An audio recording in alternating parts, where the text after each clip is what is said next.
Hello, everybody, and welcome to the D&D 5e Mega Dungeon Roll20 tutorial. This is going to be for new players, and it's going to show people how to use the various APIs, macros, and special stuff I set up, and just give a basic overview about the kind of gameplay and what's going to happen. So the Mega Dungeon campaign is just what it said it is, a Mega Dungeon. You go through 50 floors of dungeon, fighting monsters, getting loot, leveling up, finding treasure.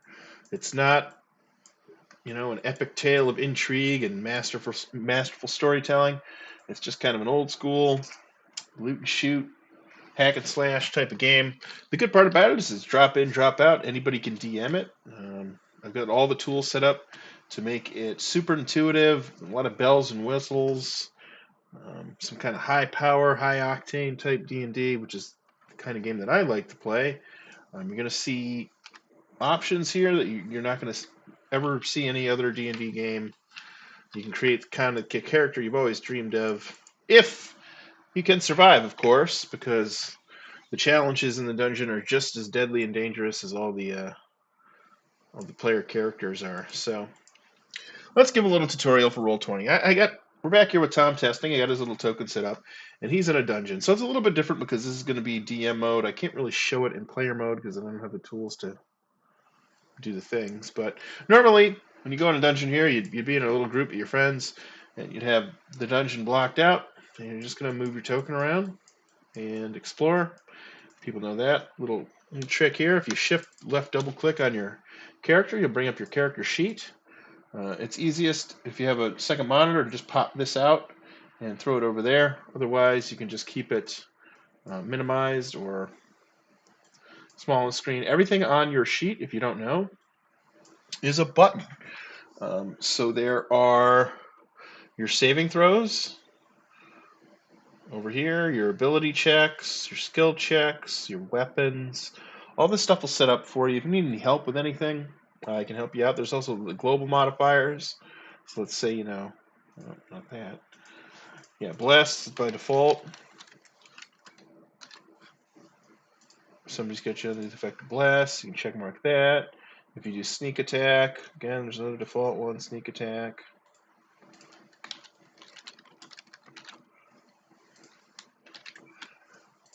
And you can toggle that on and off when you are or aren't sneak attacking. So, fun stuff like that. And the game will kind of do everything for you, more or less. So, got that. All right, so let's say we got Tom testing here. We're going on an adventure. You're going to go around the dungeon. I'll narrate what you see and what's going on. You explore. Maybe you want to sneak around, blah, blah, blah. All right, let's say you're sneaking around this corridor here, and you want to check for traps. Now, I have kind of an interesting system that I use. This is the first one. I use blind rolls or blind checks for certain skills to alleviate the metagameness of like the skill checks. So let's say normally you wanted to sneak. You wanted to sneak down a hallway. And I say, okay, roll a stealth check. You roll a 2. You know you're not sneaky, you the player, because you rolled a 2. But your character doesn't know that. So there's the disconnect between like what you're going to do and what your character should do. Same thing if you're doing a listen check for a door. You listen behind a door, you roll a 19, and I say, okay, you don't hear anything. Well, you know there's nothing behind that door because you rolled a 19 and you didn't hear anything. Conversely, if you roll a 2 and you don't hear anything, you're now going to be like, maybe Bob should check because I didn't hear anything. But you're basing your results not off the information you got, but based off the result of your dice, which kind of pulls us out of the role playing a little bit. And it's just kind of a natural thing. So you're going to get, other players too. They're going to see the result of your dice and say, well, can I try that? Because he obviously failed. So blind checks kind of help with that. I'm going to say, you want to listen at this door and see if there's enemies. All right, go ahead. Give me a blind check. So what you're going to do is click on your token and make sure over here, well, you don't need it in the bar, actually. It's going to be a token bar. So when you have your token clicked on, these are going to be all your token actions. And blind check would be one. Blind check is going to send stuff to me. For you, all you're going to see is secret roll sent to DM. I'm sure it's fine. Me, on the other hand, I get your rolls. It's set up right now to roll everything because it doesn't know necessarily what I'm looking for, but that's fine. So you roll the 13, and then it's going to apply that 13 to basically all of your various stats. So in this case, you'd be rolling a perception. So you get a 16 on perception, and I'll say, okay, yeah, you hear some scratching or some clawing, some walking around. So then okay, well, I probably did pretty well, and I hear some enemies. So now you sneak, maybe you take a potion. I'm going to cast Mage Armor on this poor sap because he's only got 13 AC walking around. So we'll just click on Mage Armor. We'll click off a slot and change your AC to 16. Good enough. All right, then you walk in there, and I'm going to say, all right, well, we're going into combat. I'll drag you guys into a combat arena, which is set up because you're fighting monsters. Time testing's here, as well as a couple of monsters.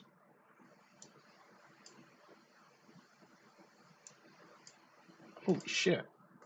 51 hit points at CR1? You're killing me, boss. You're killing me. Alright.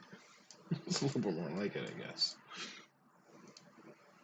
I had to finish setting up the monsters, but there you go. Alright. So now we're in combat. Or maybe not. Maybe you heard they were here, you snuck in, you opened the door real quietly, and you wanted to open it up with a spell. Actually doesn't have a spell I want to use, but let's add it to him.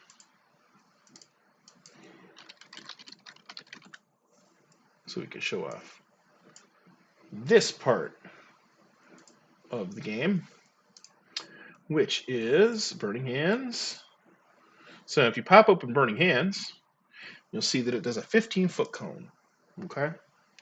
So that's fun. A 15-foot cone and does 3d6 fire on a dex save. So if you were able to sneak up to these guys, you'd say, okay, I want to Burning Hands these guys. But what exactly is a 15-foot cone? Well, if you click on your token action, or you go into the Journal tab, down at the bottom, you're going to see the AoE control token. You also have it up here. It's the AoE generator. So we're going to do a 15-foot cone from the caster.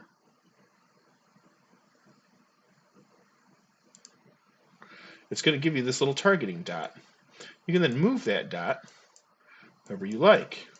And you can see the shapes that it makes, so there's really no way standing here I can catch both of these guys in this cone. But if I go here, still can't. Damn, they've arranged themselves in anti-cone formation. All right, but let's see now, just for the sake of fun, that they didn't do that. All right, so you move here, you can catch them both in this cone. It's got to be a space that's overlapped by red square.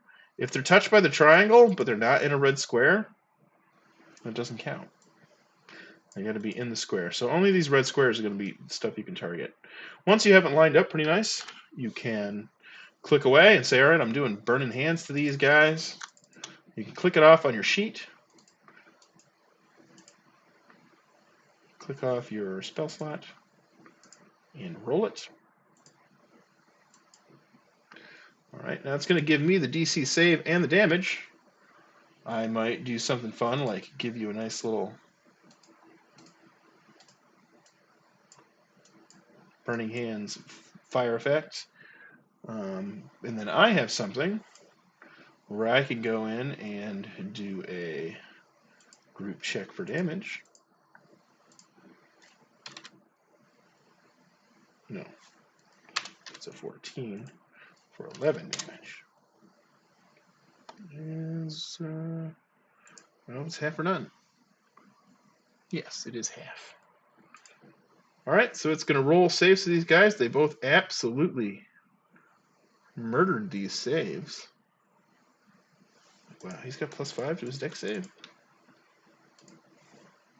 He sure does. All right, so they massacred your save. They're going to take half damage only. It'll auto-apply it. And now we're in combat.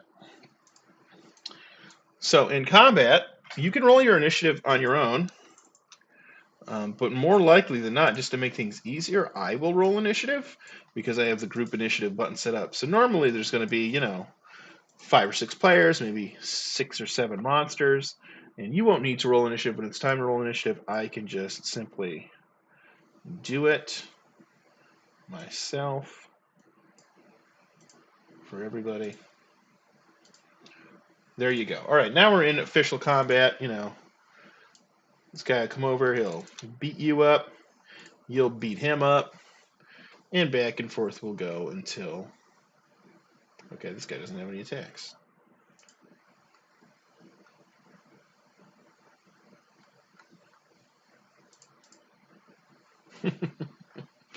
Well, that's the trouble with using extra monsters, but get that sorted out. It's fine. All right, so back and forth you guys go. Eventually, Tom whittles them down. He's back at it. All right, now you're in this room. You killed these guys, and let's say you want to go around and invest for treasure. Well, you can check their bodies, or they got this little armory over here that they had. And you're like, I want to go over here and check for treasure. So if you want to do that, there'll be certain spots where you're able to check for treasure. Not everywhere, but some places. And I will let you take a treasure hunting check. So if you click on your character again in your token bar, you're going to see you got these specific actions: treasure hunting, investigating, and arcana, based on what kind of treasure it is. So if you're just looking around a room for treasure, you'd search investigation. If it was some kind of magical rune or something of that, like a scroll or whatever else, a tome you were searching for, a magic force field, you would hit arcana. So I'll tell you what you got to hit. And if you go down to our handouts inside of the journal page, you'll see the treasure hunting table, so you can see what the result of your check will be. So basically, you want the person who's best at something to do it. Now in this case, let's say, since you're a wizard, you got to be pretty good at arcana. Let's say this is a magical treasure, and I say you could search arcana. So you're going to click on treasure hunting arcana. You get a 57. We go to the corresponding check. That is, you notice a trap if present, you have a chance to disarm. If you trigger a trap, you can save. You can normal, recover loot after. So I'll have stuff set up. So yeah, there is a trap here. You notice it. Do you have thieves' tools to disarm it? You don't. You could maybe back away and see if the rogue can help, but since there's no rogue right now, you're on your own, so you're just going to have to take your chances. Now at this point, you could just walk away. Just say, okay, I notice there's a trap there. It's not worth it. I'm just going to back away. Or you could say, no, I want that glorious treasure. I'm just going to deal with it. You'd reach your hand in there. You'd trigger a trap. I say it's a dexterity saving throw. You can go into your check here. Your ability scores are just hitting the buttons over here by themselves. The saves are the stuff on the right-hand side here that is in the saving throw box. So you just click on the word dexterity for dexterity saving throw. You have the bless applied for some reason. Oh, you only rolled a 9. You wouldn't have advantage on this for any particular reason. So I'll apply the damage from a trap. You take that 12 damage. You're half dead, and what did you have to gain for it? Nothing. Because if you see 57, you only get a chance to recover the loot if you defeat the trap. 57 actually would be here. So you get to collect the loot even if the trap goes off. 57's slightly on the positive side. So even though you lost half your health, you can still get the treasure. There's going to be so many tables for treasure. I'll tell you which table you get to roll on. For this one, since it's just normal treasure, it'd be something like potions or scrolls. So let's say you find yourself a common and uncommon scroll and potion. So you go in here, uncommon, roll. Well, common's not even in there because it's like, why would it be? I'll make it in there, but it's fine. All right, so yeah, you find a second level spell scroll. we'll roll again to see what specific spell scroll it is. And there you go. You found some treasure. So now you've seen the treasure hunting, the group blind checks, group checks down here. If everybody's trying to lift a particular boulder, or everybody is on the lookout for a hidden enemy, or everybody's trying to group stealth, what I'll do is I can select everybody and do group check. Say it'd be something like stealth. And what I typically do for stealth and for a lot of group checks is just take the average, so that you don't have that one guy, the rogue with expertise and the boots of element kind who's got like 640 stealth, and then you get the big clunky idiot in the back, the paladin in the heavy armor with -4 stealth, who just ruins it. You can never sneak anywhere because he's always making so much noise. So with average checks, average together, this 18, this 22, that's 20, 13.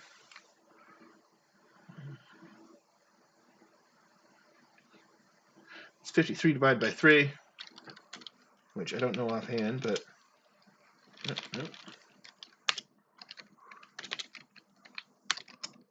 17. All right, so your group check is a 17. And then what I could do is go in there and do the same thing for the bad guys. I could either check their passive perception, or I could check their active and make another group check for them. And if your 17 beat their 17, then you can sneak into the room. Pretty easy stuff. And that's kind of all there is to being a player. You're just going to go around the map, finding loot, killing monsters, leveling up. Anything you find out there, you can just name it in the thing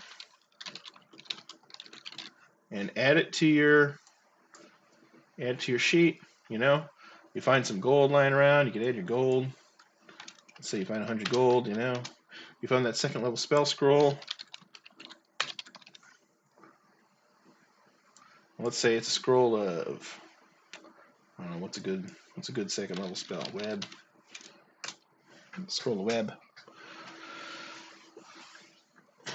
And there you have it. If you roll a little bit higher on the investigation charts, you might get permanent magic items, you might get artifacts. But we could talk about kind of the shopping, spending your currencies, buying your boons and your bonuses. All that stuff happens in the Discord outside of the game. This is more of a tutorial just for how to play the game itself once you have your character set up. Oh, I guess I could talk about these bubbles. These are going to be your... green is what I use for hit points. So you could either manually calculate things, like say you have 2 hit points left, you can just hit 2 and enter. Or, if you got some healing, you got 6 healing, you could hit plus and 6. It'll do the math for you. You take 3 damage. Oh, shit. It would be 5. But it could get a little more complicated, maybe the math, if you get up there in hit points and you're dealing with double digits and you don't want to do arithmetic. You can just type in plus or minus with the number and it'll do it for you. And there you have that. So that's pretty much all you need to know. When Tom gets a little bit more powerful, he'll have access to Fireball, which you know how wizards love their fireballs. You could throw that in there. Do pretty much whatever you want to do. Yeah. Oh. Did I show potion healing last time? I think I talked about potion healing. Wanted to drink a potion real quick. You could do that. And all the other stuff I have set up is pretty much set up for DMs. So there'll be another tutorial for being a dungeon master. Oh, let's get a nice overview of the cool guild house map that we're going to start out with. Get the stables, the cart house, master bedroom for the guild master, some barracks. I got a character that I made already in there, kicking around, and we'll put Tom testing in there. Tom testing super small because everybody's small on this map. Blow him up a little bit. Maybe not. Maybe he'll just be small. Alright, now we can see old Tom testing. And this is where you guys can hang out in between games. You know, go to the kitchen, make yourself a turnip sandwich or whatever the heck it is you want to do. But yeah, that's fine. And we could add to this map as you go too. There's actually abilities to like buy. So maybe Tom gets rich and wants to move out of the guild house and buy himself his own little house. He could do that, and he could build a little house and make the map bigger. And so give you some incentive to do your adventuring. But otherwise, I'm pretty sure that is going to be all she wrote for tutorial in Roll20 with the macros as a player. If there's any other questions you guys have about your sheets, about the macros, you got these fun rest buttons here. Resting will fully restore you and restore your spell slots. It will. So between the different macros and the tools and the character mancer, this stuff is going to be super easy for you. It's really just drag and drop and press the buttons. If you ever forget like what your abilities do, you just click the little word bubble. They'll come up and let you know. So, I mean, super simple to run, guys, and should be out there dungeoning in no time. All right, so that's it for Tom Testing's first little adventure. Thanks for watching the video.